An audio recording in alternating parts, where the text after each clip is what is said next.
نحمده ونصلي على رسوله الكريم أما بعد فأعوذ بالله من الشيطان الرجيم بسم الله الرحمن الرحيم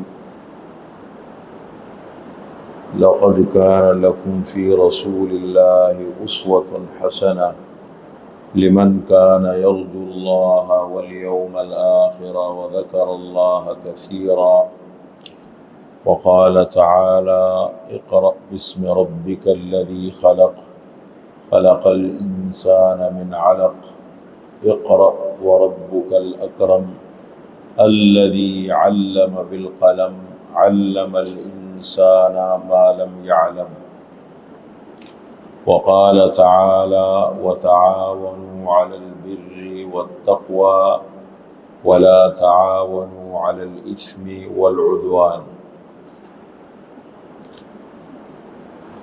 یہ تین آیتیں پچھلے اتوار کو بھی میں نے تلاوت کی تھی. تین حصے ہیں، آیتیں تو زیادہ ہے، تین حصے ہیں، تین مقامات سے.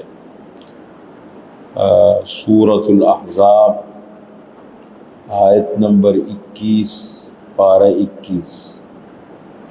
سورہ علق کی ابتدائی 5 آیتیں پارہ 30 اور سورۃ المائدہ کی آیت نمبر 2 کا ٹکڑا.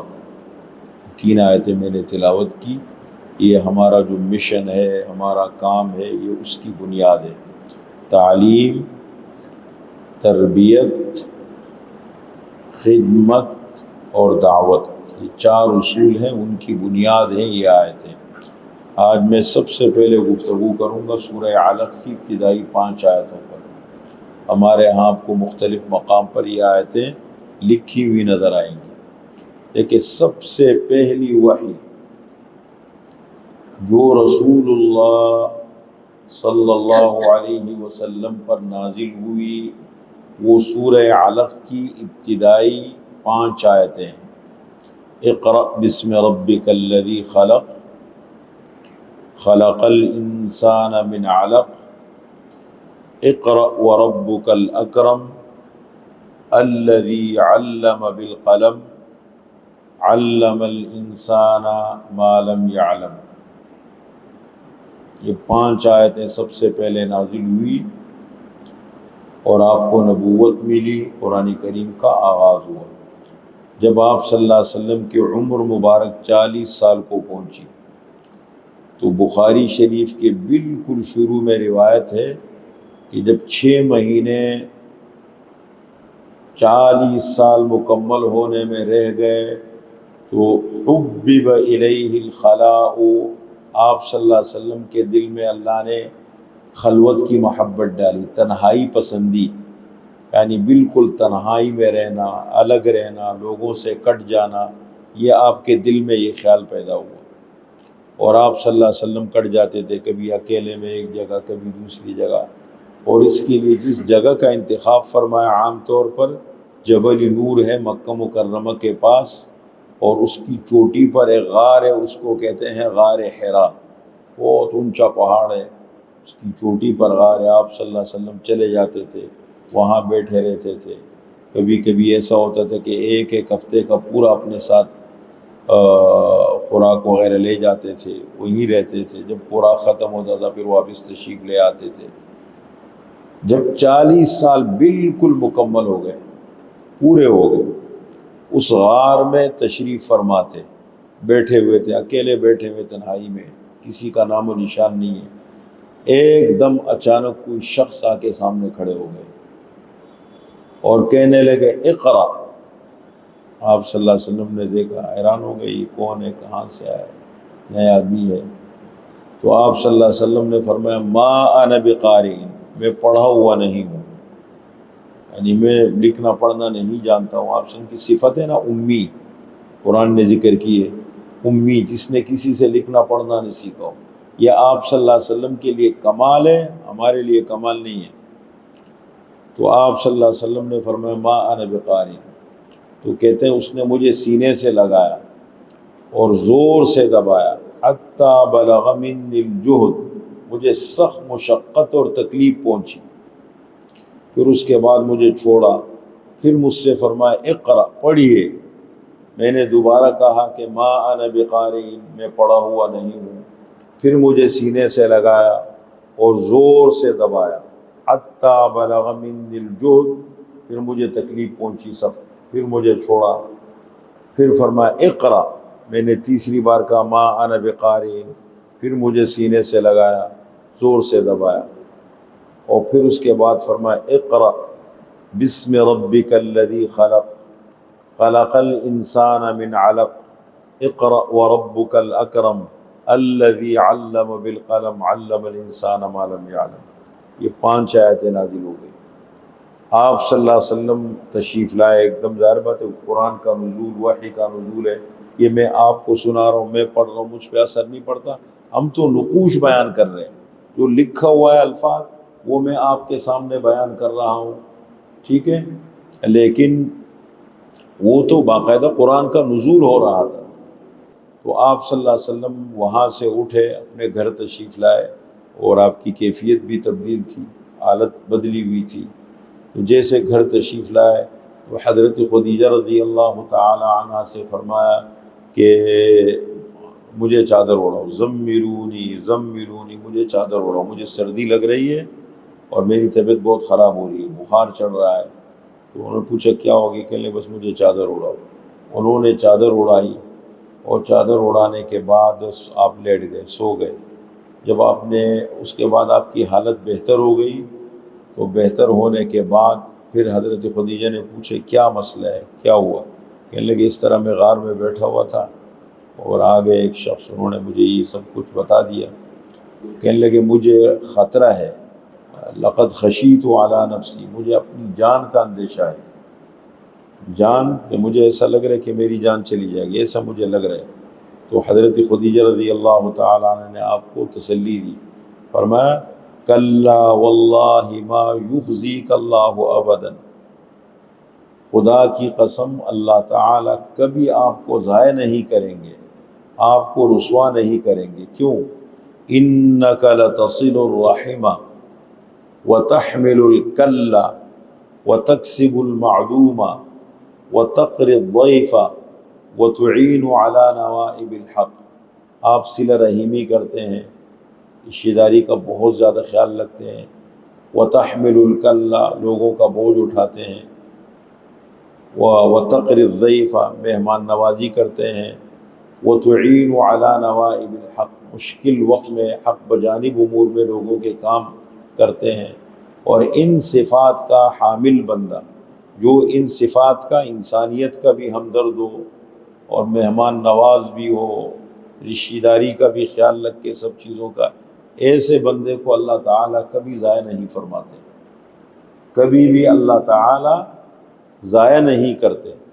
تو پھر اس کے بعد آپ کو لے گئی، ان کے چچا کے بیٹے تھے ورقہ ابن نوفل، جو تھے قریشی، مکہ کے رہنے والے تھے، حق کی تلاش میں نکلے تھے، عیسائی مذہب اختیار کر لیا تھا، اور انہوں نے عبرانی زبان سیکھ لی تھی، جو تورات زبور کی زبان، انجیل کی زبان ہے وہ سیکھ لی تھی، اور انجیل کو وہ عبرانی زبان سے عربی زبان میں منتقل کرتے تھے۔ یہ کرتے، ان کے پاس لے گئی، انہوں نے کہا یہ اپنے بھتیجے کو آپ ذرا سن لیں، یہ کیا کہتے ہیں۔ انہوں نے ان کو سنا، اور سننے کے بعد جب دیکھا تو کہنے لگے بھائی یہ تو وہی ناموس ہے، وہی فرشتہ ہے جو باقی موسیٰ علیہ السلام انبیاء کے پاس آتا تھا، اور یہ تو اللہ کے نبی ہیں۔ اور پھر انہوں نے کچھ باتیں کی، کہنے لگے کاش میں اس وقت زندہ ہوتا کہ جب اگر مجھے موقع ملے اور میں زندہ رہتا تو میں آپ کی مدد کرتا جب آپ کی قوم آپ کو نکال دے گی۔ فرمایا کیا میری قوم مجھے نکالے گی؟ فرمایا ہاں، جس کو بھی نبوت ملی ہے شروع میں قوم کی سمجھ میں ان کی باتیں نہیں آئی، نیا دین ہے، ایک اللہ کی بندگی، عبادت کرو، اللہ کے ساتھ کسی کو شریک مت بناؤ، مرنے کے بعد انسان کو دوبارہ کھڑا کیا جائے گا۔ یہ وہ باتیں ہیں کہ جو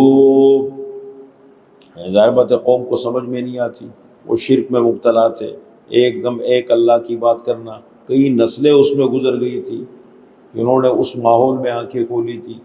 اب ایک اللہ کی بندگی، عبادت ان کو ایک مرتبہ سمجھ میں آ جائے۔ ایک آدمی ایک ماحول میں پلو، ایک مرتبہ کہتے اسلام یہ کہتے یہ کرو، اس کو بھی سمجھنے میں بہت ٹائم لگے گا، اس نے ساری زندگی شرک میں گزاری ہو تو کہنے لگے یہ باتیں، پھر آپ کو لے کر آ گئی، وحی کا سلسلہ شروع ہو گیا۔ تو یہ پہلی وحی ہے جو رسول اللہ صلی اللہ علیہ وسلم پر نازل ہوئی۔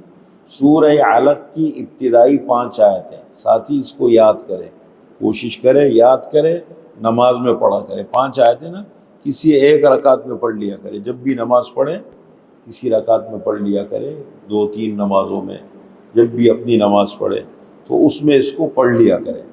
اب ان 5 آیات کے اندر پہلی وحی ہے جو رسول اللہ صلی اللہ علیہ وسلم پر نازل ہوئی۔ ان 5 آیات میں اللہ نے انسانیت کو کیا پیغام دیا ہے، ان سب سے پہلے ترجمہ کرتے ہیں اور پھر اس کا پیغام آپ کو سناتا ہوں۔ اقرأ بسم ربک الذی خلق، پڑھیے اپنے رب کا نام لے کر جس نے پیدا کیا۔ خلق الانسان من علق، پیدا کیا انسان کو خون کے لوتھڑے سے۔ کئی مرحلے ہیں انسان کی تخلیق کے، ماں کے پیٹ میں سب سے پہلے نطفہ 40 دن تک، پھر اس نطفے کے بعد اللہ اس کو علقہ بنا دیتے ہیں، جمع ہوا خون، پھر علقے کو اللہ مضغہ بنا دیتے ہیں، گوشت کا لوتھڑا، پھر اس کے اوپر میں اللہ ہڈیاں ڈالتے ہیں، پھر اس پہ اللہ تعالیٰ گوشت چڑھاتے ہیں، پھر اس پہ کھال چڑھاتے ہیں، اور پھر یہ انسان کا جسم بن جاتے ہیں۔ اور 4 مہینہ ماں کے پیٹ میں رہنے کے بعد اس میں روح آ جاتی ہے۔ ثم انشأناہ خلقا آخر، اس نئی خلقت میں اس کو ڈال دیتے ہیں۔ تو انسان کی تخلیق کے مختلف مراحل کو قرآن کریم نے ذکر کیا ہے، ان میں سے ایک مرحلہ ہے، سب سے پہلا مرحلہ ہے نطفہ۔ 40 دن تک ماں کے پیٹ میں انسان نطفے کی صورت میں رہتا ہے، اور پھر 40 دن کے بعد وہ نطفہ علقہ بن جاتا ہے، علقہ جمع ہوا خون۔ تو اللہ نے اس کا ذکر فرمایا اقرأ بسم ربک الذی خلق، خلق الانسان من علق، پیدا کیا انسان کو خون کے لوتھڑے سے، جمے ہوئے خون سے۔ اقرأ وربک الاکرم، پڑھیے اور تیرا رب بڑا مہربان ہے۔ الذی علم بالقلم، جس نے تعلیم دی ہے، جس نے سکھایا ہے قلم کے ساتھ۔ علم الانسان ما لم یعلم، سکھایا انسان کو وہ کچھ جو وہ نہیں جانتا تھا۔ کتنے علوم ہیں، کتنے فنون ہے دنیا میں، ہم دیکھ رہے کیا کیا دیکھو اور دنیا میں یہ سب۔ تو سب سے پہلے قرآن نے آ کے اس طرف متوجہ فرمایا، یہ پہلی وحی ہے، 5 آیتیں۔ اب ان 5 آیات کا پیغام کیا ہے؟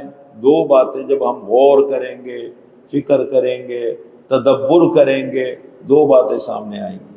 جو دین تمہاری طرف آ رہا ہے، جو اللہ کا پیغام تمہاری طرف آ رہا ہے، اس کا پیغام یہ ہے کہ اس دین کی بنیاد علم کے اوپر ہے۔ یہ جو دین اسلام ہے اس کی بنیاد علم پر ہے، اور علم کی 2 قسمیں قرآن کریم نے ذکر کی ہے، ایک ہے علم معاش اور ایک ہے علم معاد۔ جو ہم ہر دور میں ماحول بدلتا رہتا ہے، آج کل اسکول کالج یونیورسٹی کی تعلیم ہے، یہ ہے علم معاش، روزگار کا علم ہے۔ اس لیے ہم حاصل کرتے ہیں کہ ہمیں روزگار ملے، ہمیں ملازمت ملے، ہم دنیا میں کاروبار کریں، ان کی زبان سیکھیں، یہ روزگار کا علم ہے۔ فَلَمَّا جَاءَتْهُمْ رُسُلُهُمْ بِالْبَيِّنَاتِ فَرِحُوا بِمَا عِندَهُمْ مِنَ الْعِلْمِ، قرآن کریم میں اللہ نے اس علم کا ذکر فرمایا ہے کہ جب ہمارے انبیاء اپنے اپنے وقتوں میں، اپنے اپنے دور میں، اپنی اپنی امتوں کے پاس واضح دلائل لے کر جب پہنچے تو بجائے سمجھنے کے، ماننے کے، فرحوا بما عندهم من العلم، اس علم پر اترانے لگے جو ان کے پاس تھا۔ انبیاء کا علم سمجھ میں نہیں آیا، اللہ ایک ہے، مرنے کے بعد دوبارہ تمہیں کھڑا کیا جائے گا، یہ باتیں سمجھ میں نہیں آئی تو پیسہ پیسہ، مال چاہیے، پیسہ چاہیے، عہدہ چاہیے، شہرت چاہیے، یہ وہ علم بتاؤ جس سے ہمیں عہدہ ملے، جسے ہمیں شہرت ملے، جو مال ملے ہمیں، دنیا بنائے، وہ بتاؤ۔ فرحوا بما عندهم من العلم، اس علم پر اترانے لگے جو ان کے پاس تھا۔ وحاق بهم ما كانوا به يستهزئون، اور پھر وہی علم نے ان کو گھیرا جس میں اللہ کی معرفت نہیں تھی، جس کے ذریعے انہوں نے انبیاء کو کمتر سمجھا، حقارت کی نگاہ سے دیکھا، وہی علم ان کی پکڑ کا سبب بن گیا۔ وہ ڈگریاں ان کے گلے پڑ گئی. سمجھ گئے؟ تو یہ ہے پہلا علم، یہ علم معاش ہے. ایک وہ علم ہے جس کا قرآن کریم ذکر کرتے ہیں. آپ صلی اللہ علیہ وسلم فرماتے ہیں انما بعثت معلما، مجھے اللہ تعالیٰ نے استاد بنا کے بھیجا ہے.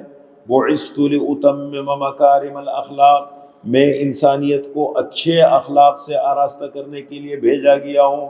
فرمایا الناس معادن کمعادن الذهب والفضة، انسان کانوں کے مانند ہے. جیسے کانیں ہوتی ہیں نا معدنیات، زمین کے اندر سے کانیں نکلتی ہیں معدنیات. فرمایا انسان کانوں کے مانند ہے. خیارہم فی الجاہلیت خیارہم فی الاسلام، جو زمانے جاہلیت میں ان میں بہتر تھے، اگر وہ اسلام قبول کر لیں اور اسلام کی سمجھ حاصل کر لیں، ان کو اللہ وہ مقام دوبارہ عطا فرمائے.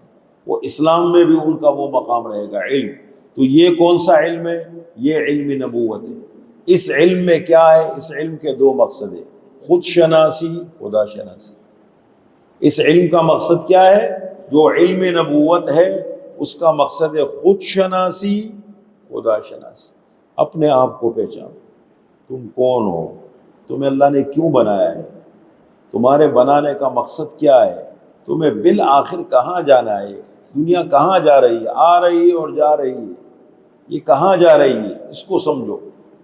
تمہارے بنانے کا مقصد، اس لیے کہ من عرف نفسہ فقد عرف ربہ، جس نے اپنے آپ کو پہچان لیا، اپنی حقیقت کو پہچان لیا، اس نے اپنے رب کو پہچان لیا. اپنے من میں ڈوب کر پا جا سراغ زندگی.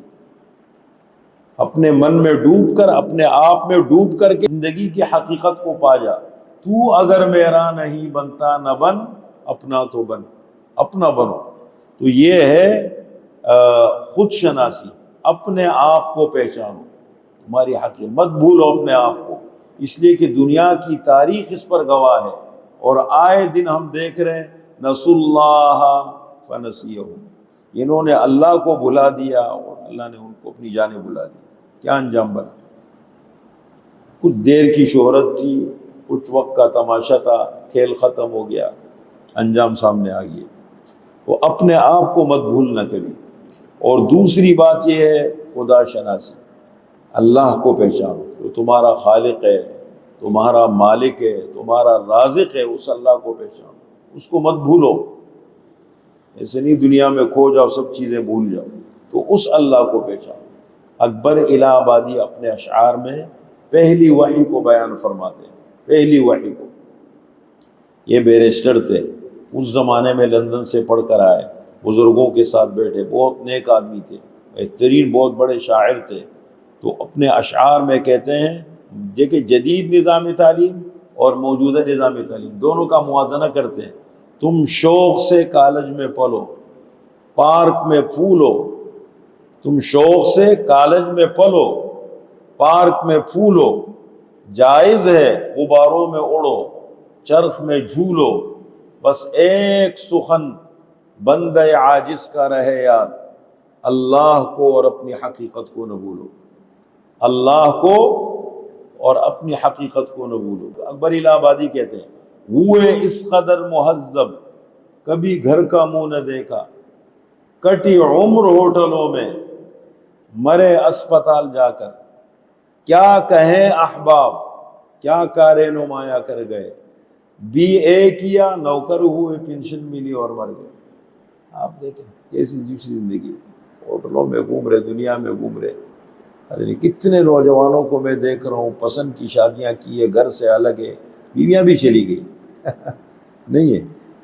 کبھی کبھی میں دیکھتا ہوں بہت ساری عبرت کی چیز، وہ بہت سارے ہیں لیکن جو اپنے آپ کو بھول جائے، بیوی کو بھی نہیں سنبھال سکتے. وہ چند دن کا تعیش کی زندگی ہوتی ہے. انہوں نے دین کب سیکھا ہے، رہ کے شیخ کے گھر میں، پلے کالج کے چکر میں، مرے صاحب کے دفتر میں. تو یہ دنیا ہے. تو پہلی وحی کا پیغام یہ بہت اہم پیغام ہے. ساتھی اس کو یاد کرے، اس کو پڑھتے رہے. نماز میں مشکل نہیں ہے، تھوڑا سا بیٹھ کے خود پڑھنے کی عادت ڈالے، یاد کرنے کی، تھوڑا تھوڑا بیٹھ کے سنتے رہے. اقرأ اقرأ بسم ربک الذی خلق خلق الانسان من علق اقرأ وربك الأكرم الذي علم بالقلم علم الإنسان ما لم يعلم. الحمد للہ رب